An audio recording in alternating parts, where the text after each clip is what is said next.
Hello everyone, I'm Brian and I am a watch addict. This is Watch Complications. I'm glad everyone could join me. If you want to have a shirt like this or some of the others you see me wearing in the recent videos, look in the description below. You'll find a link to Vario and they have some great t-shirts. I've bought some myself. I love supporting micro brands, so check that out. And as always, if you haven't subscribed yet, think about it. Follow me on Instagram at watch_complications and check out my website, watchcomplications.com. I am truly a watch addict, a tinker, maker, and reviewer. Wrist check for today is my Grand Seiko Blizzard. You'll see it up close in a second.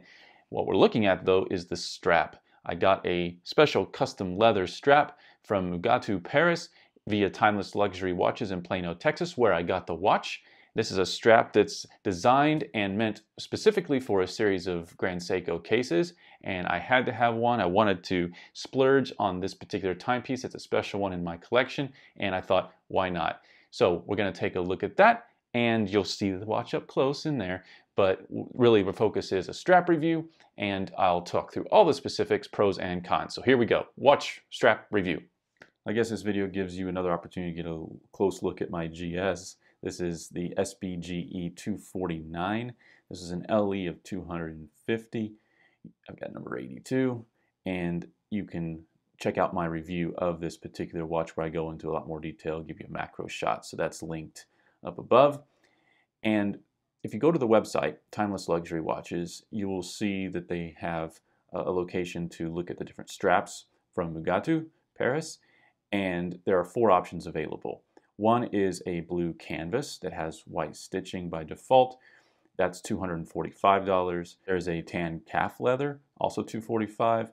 And then there's the blue croc, which is what I have, and by default comes with a matching blue stitching. And then there is also a gray croc. So those are the 4 options you'll see, at least at this current time that I'm recording this on their website. They do have some other customizations you can get though. For example, one I've seen is a blue camo croc strap.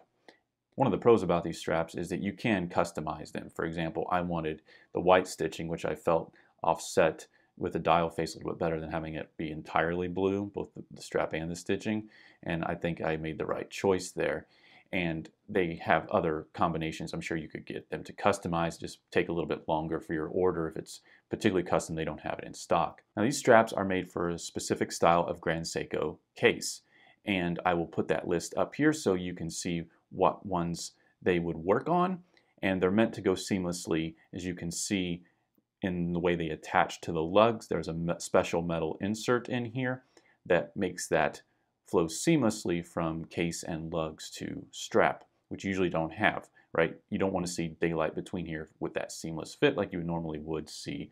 You know, it's not like you maybe need a reminder, but this is what the case usually looks like, right? With the gaps between and just a straight strap. Now there are curved straps out there, but this is sort of at another level, right? This is meant to go seamlessly at the height as well with the case. So if you are an owner of a GS that has one of the cases that this works on, it's a nice option. If you are wanting something other than the bracelet, you want something that's going to look nice and natural on it, not look strange, particularly with the lug height, the case height, because these are a little bit taller, then this is a reasonable alternative. If there's one complaint about a GS that is sort of consistent, it's particularly the clasp on the bracelet, and I have to tend to agree with that, and I really prefer it on the leather now that I have it. So it's a good option if you own one of the Grand Seikos that have the cases that I listed. So the lug width is pretty standard at 20 millimeter, which is nice, and the length on the buckle side is 80 millimeters long, again not including the buckle, and we've got 110 millimeters on this side. So 190 millimeters total in length. That's 19 centimeters. That's about 7.5 inches. And of course, with the case taking up a certain amount of space on the top of your wrist too, I have a 7.5-inch wrist. This is just the right size. So pretty standard lug width and length for the strap, which is nice. It may fit some other cases that are out there. I've not tried it on anything else yet, but it's entirely possible. There are some other watches out there that this could fit, and it's even more likely because of it being a standard lug width, but again, I haven't tried that out at all. Cost for this one again was $395 plus $5 shipping, so $400. That's a lot. I mean, ouch. That's a lot to spend on a strap, but I really wanted an alternative to the Grand Seiko bracelet. So a quick note on the pros: leather quality. Of course, this is blue croc. It's just an excellent quality leather. It is going to be a little bit stiff, particularly when new, and you just can't go wrong with this quality. It's expensive, but you are paying for some of the best leather that you can get on the market. I love the red interior. I love red straps, red on watches. One of my favorite tones, along with blue and white. But this interior is beautifully done. It's got the red stitching on the inside, so this red, white, and blue combination looks really good. And the customization options, again, like I said, this usually comes with blue stitching. I wanted it in white, and I was able to get that, and it just, looks wonderful, particularly with this dial face on the SBG 249. This is usually called the Blizzard. Now, the best thing about this, obviously, is the seamless fit with the case, and that's due to the metal inserts. And let me show you what that looks like. So I'm going to take my handy dandy Bergeon tool here. See, my strap removal tool, and I'm going to take this off real quick, and we'll take just a little closer look at what these metal inserts in fact look like. Let me pull this out without the thing flying across the room. Take the spring bar. So here's what this looks like.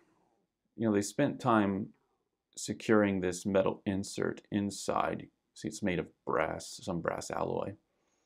And they've wrapped the leather around it and secured it down so it fits nice and snug in there, which gives you that thickness, that height that matches well with the case. Curve is not just the leather, that's also the insert. And they've given access to the spring bars, just like they do on the GS bracelet. So adding and removing this is fairly straightforward, fairly easy, because they've given you access. Again, there's those same notches on the bracelet for Grand Seiko. It's easy to take off the bracelet, and almost as easy to put these back on. The first time I took the bracelet off and put the strap on, I figured out the trick to doing this, because it is rigid, right? This is solid. So working it down in there isn't crazy easy. You've had the pincher tool that pinches the spring bars on both sides at the same time. That would be the best kind of tool to have for this, which I don't have, but I make do with my single-ended tool. I just eased it down in here a little bit and put a little bit of pressure on this spring bar, get it down inside the lug where it's resting across the inside, and then I will come in from the other side and it'll just slide right down in. So once you've got one side in place, it's fairly easy to convince the other side. It's just one little trick that I discovered is it's close, but it's not in all the way. Usually is just pull the spring bar back toward you and let go, and it will snap back in place without much convincing. Like so. All right, so that's back on. And of course, the great thing about having those metal inserts is you get this seamless look. And that's great, but the one negative with that is that it does become a little bit more rigid. And that is, for example, this doesn't bend and move around the way you normally would be able to do with a watch. By the way, the review of this Feynman 1 Eclipse is coming up soon. But you can lay this dial up on a table, because these have flexibility to them because they're just wrapped around a spring bar and they're not secured tight against the case and the lugs. That's different on here. You can't really lay this dial up flat because of the design. You can lay it dial down. You can set it on its side. So keep that in mind. Of course, most of us probably have a watch box and it's wrapped around a cushion anyway, which is fine. But if you were going to take this off and set it on a table next to, let's say, a nightstand or something like that, keep that in mind. That's probably not going to be the best way to store it for even the night. So given the price, there are a lot of pros, and those big ones being, the quality of the leather, the red interior, access to the spring bars, and the metal inserts to keep a seamless look with the case.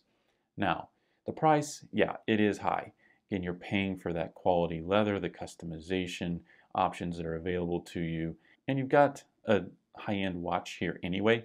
This is a nice luxury timepiece, and you want to treat it right, and it deserves this sort of quality strap, not something for $20 off of Amazon or something, right? I wanted to give this one special treatment, and so I was willing to spring for a strap that I have never in my life paid as much money for as I did this one, but it was well worth it, I believe, for this experience with this watch specifically. Wouldn't do that for every watch. So yeah, in terms of cons, the price might be seen as one of those for some people, but maybe not everyone.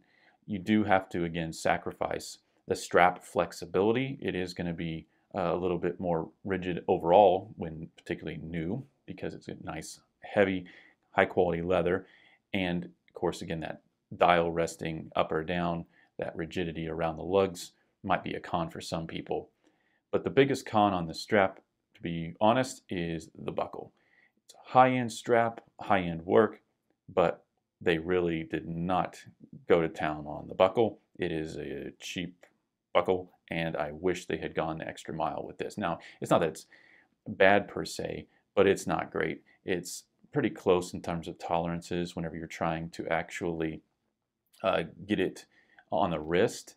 And so if you only have about that much room left, this is quite rigid. You can see it'll bend a little bit too much. I'll talk about that in a second, but it's pretty tight. And I want to take care of this leather, you know, paying as much as I did. And it's just not a high quality buckle of any sort. Could have done better there, but that's the biggest con for me personally. And what I'm going to do, and I mentioned this in my more recent review, again linked above, in my review of the Seiko Presage SSA 401J1, this is Irish coffee, is this Seiko came on a deployant clasp. Now, I found a deployant clasp, a GS deployant clasp that goes with this, but it's $400. And I just, paid that much for the strap. I'm not going to pay that much just for the clasp, but this Seiko, which happens to have 20 millimeters here, that tapers down to 18, just like the Múgatoo strap, this Seiko came with a deployant clasp. So guess what I'm going to do? That's right, I'm going to put this on, this higher quality leather strap, and then put a different buckle on this Seiko Presage. So that's my goal. I want to take care of this leather. I would recommend, if you want to do that, the best way is to put it on a deployant clasp so you are not, sliding this through the tang and the keepers and on and off, on and off. Take care of the leather. Deployant clasp makes sense, particularly for a dress style watch like this. The only other con I really had was my personal experience, and that was I got on this strap fairly early when they started offering them, and so they didn't have sort of these custom variants that they might have some of now in stock. And that for me was I wanted the blue croc with white stitching, so I had to wait. And I don't know what level or to what extent the virus impacted the delivery timeline, but it took 3 months for me to get the strap. So it was a long wait, but again, worth it, I think, in the long run, and happy I, one, splurged a little bit on this occasion, and also the wait was worth it. And now I've got this on a nice high quality leather, a lot more comfortable personally. I like bracelets generally, they're okay. I prefer leather though. And now I've got one of my favorite watches on this beautiful leather strap from Múgatoo. And these can again be ordered through Timeless Luxury Watches. Let me give you just a couple up close views. We're not going to do macro view on this. I don't think it's necessary. I think you can see pretty good here generally anyway. Turn that around so you can read the name. It's pretty beautiful. You can see the buckle will eventually wear around, where you're putting the buckle, and I want to protect that a little bit more over time. See the access to the spring bars there. Okay, so that's an up close look. See, the workmanship is spot on. Great strap, just need a better buckle. Put this on a deployant. There are occasions where I think it is worth going the extra little bit to get a strap you really like. A lot of the straps I wear, I get like Barton straps, Archer straps, ones that you're going to find on Amazon from anywhere from $15 to $25. I've got a few other more expensive straps than that, particularly if you're going bracelets, obviously you're getting closer between 50, 100 bucks or whatever, but really sometimes you need to go all out on a strap, and that was the case for this special Grand Seiko. If you have one of the GS cases that this strap is intended to fit, it's an option. Wanted to show it to you up close and get it out there that this exists, and it's a good alternative to the bracelet from GS. So look at timeless luxury watches and Múgatoo Paris. Thanks everyone for joining me. I'm Brian, this is Watch Complications. Subscribe, follow me on Instagram, and check out the website watchcomplications.com. And join me as a watch addict.